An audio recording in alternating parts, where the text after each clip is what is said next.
ത്രിയേക ദൈവത്തിൻ്റെ അതിപരിശുദ്ധ നാമം വാഴ്ത്തപ്പെടുമാറാകട്ടെ. കർത്താവിൽ പ്രിയ വിശ്വാസികളുടെ സമൂഹമേ, നിങ്ങൾ ഏവരെയും വീണ്ടും വരുമെന്ന് അരുളി ചെയ്ത് ഉദ്ധിതനായ കർത്താവായ യേശു ക്രിസ്തുവിൻ്റെ നാമത്തിൽ പ്രഭാത വചനത്തിലേക്ക് വിനീതമായി സ്വാഗതം ചെയ്യുന്നു. ഇന്ന് വിഷയമായി കൊണ്ടുവന്നത് യഥാർത്ഥ സമർപ്പണം എന്താണ് എന്നതാണ്. ജീവനുള്ള ക്രിസ്തുവിനോടുള്ള സ്നേഹമാണ് സമർപ്പണത്തിൻ്റെ അടിസ്ഥാനം. കുരിശിലെ നിസ്തുല സ്നേഹം നമ്മെ ആകർഷിക്കുകയും സ്വാധീനിക്കുകയും ചെയ്യുമ്പോഴാണ് യഥാർത്ഥ സമർപ്പണം ഉളവാകുന്നത്. ജീവിതം ക്രിസ്തുവിനായി സമർപ്പിക്കുക എന്നത് ഒരു മഹാഭാഗ്യമാണ്. ക്രിസ്തു ഹൃദയത്തിൽ വരുമ്പോൾ നമ്മുടെ ഹൃദയം ദിവ്യ സമാധാനം കൊണ്ട് നിറയുന്നു. എത്ര വാത്സല്യത്തോടെയാണ് ക്രിസ്തു നമ്മെ നിത്യസ്നേഹത്തിലേക്ക് വിളിക്കുന്നത്. ക്രിസ്തുവിൻ്റെ സ്നേഹം അനുഭവിക്കും തോറും നാം എന്നുമെന്നും സമർപ്പണത്തിൻ്റെ പാതയിൽ മുന്നേറിക്കൊണ്ടിരിക്കും. യഥാർത്ഥമായ സമർപ്പണം ഏറ്റെടുക്കുമ്പോഴാണ് എല്ലാവിധ ക്രിസ്തീയ സൗഭാഗ്യങ്ങളും നമുക്ക് ലഭിക്കുന്നത്. അപ്പോൾ നമുക്ക് തോന്നും, ഞാൻ ഈ മഹാസ്നേഹം അനുഭവിക്കുവാൻ വൈകിപ്പോയല്ലോ എന്ന്. അപ്പോൾ നാം നമ്മുടെ കഴിഞ്ഞ കാലത്തെക്കുറിച്ച് ഓർക്കുകയും നമ്മൾ അനുദപിക്കാൻ തുടങ്ങുകയും ചെയ്യും. അതായത് നമ്മുടെ ജീവിതത്തിൻ്റെ ഇരുളടഞ്ഞ ഇടനാഴികകൾ കണ്ട് ഉള്ളം തകർന്ന് നെടുവീർപ്പിടുവാൻ നമ്മൾ തുടങ്ങും എന്നുള്ളതിന് യാതൊരു സംശയവുമില്ല. ജീവിതത്തിൽ വന്നുപോയ സകല പാപങ്ങളും എണ്ണി കണ്ടുപിടിച്ച് നാം അനുദപിക്കും. അപ്പോൾ ക്രിസ്തുവിൻ്റെ സ്നേഹം നമ്മിൽ നിറഞ്ഞു വരും എന്നുള്ളതിന് യാതൊരു സംശയവും ഇല്ല. അതിനെയാണ് ആത്മീയ നിറവ് എന്ന് പറയുന്നത്. ക്രിസ്തുവിൽ പൂർണ്ണമായി സമർപ്പിച്ച് അവന് വേണ്ടി ജീവിച്ച ഒന്ന് രണ്ട് ആൾക്കാരെ നമുക്ക് ഉദാഹരണമായി ഇവിടെ എടുക്കാം. ഒന്ന് ഇഫ്താഗ്. ന്യായാധിപന്മാരുടെ പുസ്തകം 11-ാം അധ്യായം 30-ാം വാക്യം മുതൽ 36 വരെയുള്ള ഭാഗം നാം വായിക്കുമ്പോൾ നമുക്ക് അതിൽ ഇപ്രകാരം കാണുന്നു.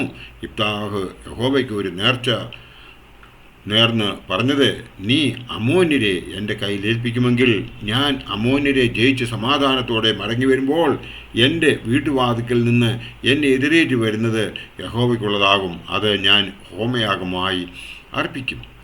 അങ്ങനെ ഇഫ്താഗ് അമ്മോന്യരോട് യുദ്ധം ചെയ്യുവാൻ അവരുടെ നേരെ ചെന്നു. യഹോവ അവരെ അവൻ്റെ കയ്യിൽ ഏൽപ്പിച്ചു. അവൻ അവർക്ക് അരോവേർ മുതൽ മിന്നീറ്റ് വരെയും ആബേൽ കെരാമീം വരെയും ഒരു മഹാസംഹാരം വരുത്തി 20 പട്ടണം ജയിച്ചടക്കി. എന്നാൽ ഇഫ്താഗ് മിസ്പയിൽ തൻ്റെ വീട്ടിലേക്ക് ചെല്ലുമ്പോൾ ഇതാ അവൻ്റെ മകൾ തപ്പോടും നൃത്തത്തോടും കൂടെ അവനെ എതിരേറ്റ് വരുന്നു. അവൾ അവനെ ഏക പുത്രിയായിരുന്നു. അവളല്ലാതെ അവന് മകനുമില്ല മകളുമില്ല. അവളെ കണ്ട ഉടനെ അവൻ തൻ്റെ വസ്ത്രം കീറി, അയ്യോ എൻ്റെ മകളെ, നീ എൻ്റെ തല കുനിയിപ്പിച്ചു. നീ എന്നെ വ്യസനിപ്പിക്കുന്നവരുടെ കൂട്ടത്തിൽ ആക്കിയല്ലോ. യഹോവയോട് ഞാൻ പറഞ്ഞുപോയി, എനിക്ക് പിന്മാറിക്കൂടാ എന്ന് പറഞ്ഞു. അവൾ അവനോട്, അപ്പാ, നീ യഹോവയോട് പറഞ്ഞു പോയിട്ടുണ്ടെങ്കിൽ യഹോവ നിനക്ക് വേണ്ടി നിന്റെ ശത്രുക്കളായ അമ്മോന്യരോട് പ്രതികാരം നടത്തിയിരിക്കാൽ നിന്റെ വായിൽ നിന്ന് പുറപ്പെട്ടതുപോലെ എന്നോട് ചെയ്തു കൊള്ളുക എന്ന് പറഞ്ഞു.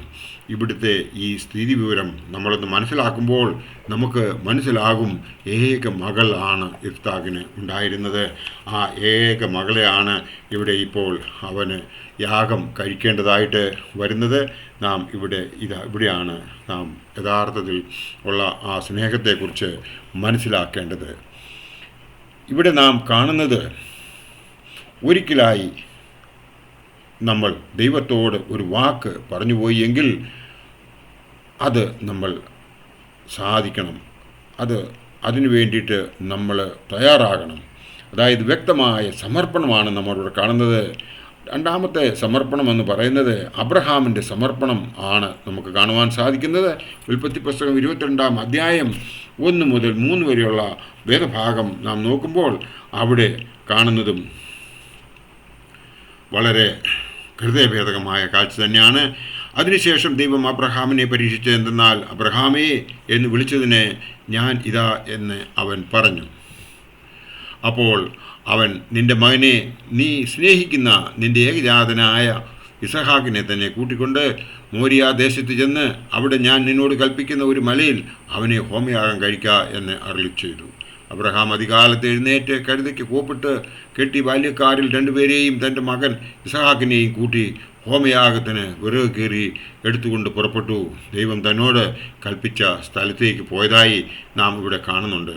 നാം ഇവിടെ കണ്ടതായ ഈ രണ്ട് കഥാപാത്രങ്ങളെയും നമ്മുടെ ജീവിതവുമായിട്ട് ഒന്ന് തട്ടിച്ചു നോക്കുക. നമുക്കെവിടെയെങ്കിലും നൊമ്പരപ്പെടുന്ന ഒരു കാര്യം ഉണ്ടായിക്കഴിഞ്ഞാൽ നമ്മൾ അത് പോട്ടെ എന്ന് കരുതി, ഇല്ലെങ്കിൽ നമ്മൾ ദൈവം മറന്നുകൊള്ളും എന്ന് വിചാരിച്ച് നമ്മൾ അത് വിട്ടുകളയുന്ന സ്വഭാവമാണ് നമുക്ക് സാധാരണക്കാർക്ക് എല്ലാവർക്കും ഉള്ളത്. എന്നാൽ ഇവിടെ ഇബ്താഖിനെയും അബ്രഹാമിനെയും നോക്കുക, അവർ അനുസരണമുള്ളവരായിരുന്നു. അതുകൊണ്ട് അവർക്ക് അനുഗ്രഹവും ഉണ്ടായി എന്ന് നമുക്ക് ഇവിടെ കാണുവാൻ സാധിക്കും. കർത്താവേ, നീ എന്നെ സ്നേഹിച്ചു, എന്നോട് കരുണ കാണിച്ചു, ഈ നിസാരനായ എന്നെ കരുതി എനിക്ക് വേണ്ടി നീ നിന്നെ തന്നെ സമർപ്പിച്ചു, അതുകൊണ്ട് ഞാൻ നിന്നെ സ്നേഹിക്കും എന്ന് പറയുവാൻ നമുക്ക് ആർക്കെങ്കിലും ധൈര്യമുണ്ടോ? അത് അങ്ങനെ നമുക്ക് ചെയ്യുവാൻ സാധിക്കുമോ എന്ന് നമ്മോട് തന്നെ ഒന്ന് ചോദിക്കേണ്ടതായ സമയത്താണ് നാം ജീവിക്കുന്നത്. അതിനായി നാം ചെയ്യേണ്ടത് ആവർത്തന പുസ്തകം 6-ാം അധ്യായം 5-ാം വാക്യത്തിൽ പറയുന്നത്, നിന്റെ ദൈവമായ യഹോവയെ നീ പൂർണ്ണ ഹൃദയത്തോടും പൂർണ്ണ ആത്മാവോടും പൂർണ്ണ ശക്തിയോടും കൂടെ സ്നേഹിക്കണമെന്ന് മോശ മുഖാന്തരം യഹോവ ഇസ്രായേൽ ജനങ്ങളോട് പറഞ്ഞത് ഇന്നത്തെ സമയത്ത് നമ്മളോട് പറഞ്ഞിരിക്കുന്നതാണ്. അത് നാം അപ്രകാരം തന്നെ കേൾക്കുന്നുവെങ്കിൽ മാത്രമേ ദൈവം നമ്മളെ അനുഗ്രഹിക്കുകയുള്ളൂ എന്ന് ഈ അവസരത്തിൽ ഓർപ്പിച്ചുകൊണ്ട്, ക്രിസ്തീയ ജീവിതം ഭദ്രമായി നിങ്ങൾക്ക് തുടരണമെങ്കിൽ നിങ്ങൾ ആഴമേറിയ സമർപ്പണത്തിലേക്ക് വരണമെന്ന് ഓർപ്പിച്ചുകൊണ്ട്, വ്യവസ്ഥയില്ലാത്ത സമർപ്പണം ഉണ്ടായിരിക്കണമെന്ന് ഓർപ്പിച്ചുകൊണ്ട്, വ്യക്തമായ സമർപ്പണം എടുത്തു കാണിച്ചാൽ നാം ദൈവത്തിൻ്റെ ന്യായമായി സ്വന്തമായി തീരുകയാണ് എന്ന് ഞാൻ ഈ അവസരത്തിൽ എടുത്തു പറയുവാൻ ആഗ്രഹിക്കുന്നു. ദൈവത്തിൻ്റെ സ്വന്തമായി തീരുമ്പോൾ നമ്മുടെ രോഗം, വിദ്യാഭ്യാസം, വിവാഹം, ഭവനം, സാമ്പത്തിക സ്ഥിതി എല്ലാം കർത്താവ് ഏറ്റെടുത്തുകൊള്ളും. നമ്മൾ അതിൽ വ്യാകുലപ്പെടേണ്ടതില്ല. പിന്നെ നാം അതിനായി വ്യാകുലപ്പെടേണ്ട ആവശ്യം വരില്ല എന്നുള്ളത് നമ്മുടെ പിതാക്കന്മാർക്ക് കിട്ടിയതായ അനുഭവത്തിൽ നിന്നും നമുക്ക് മനസ്സിലാക്കുവാൻ സാധിച്ചിട്ടുണ്ട്. ദൈവം നമ്മളെ എല്ലാവരെയും അനുഗ്രഹിക്കട്ടെ. എൻ്റെ വാക്കുകൾ ഇവിടെ ഉപസംഹരിക്കട്ടെ. നന്ദി, നമസ്കാരം.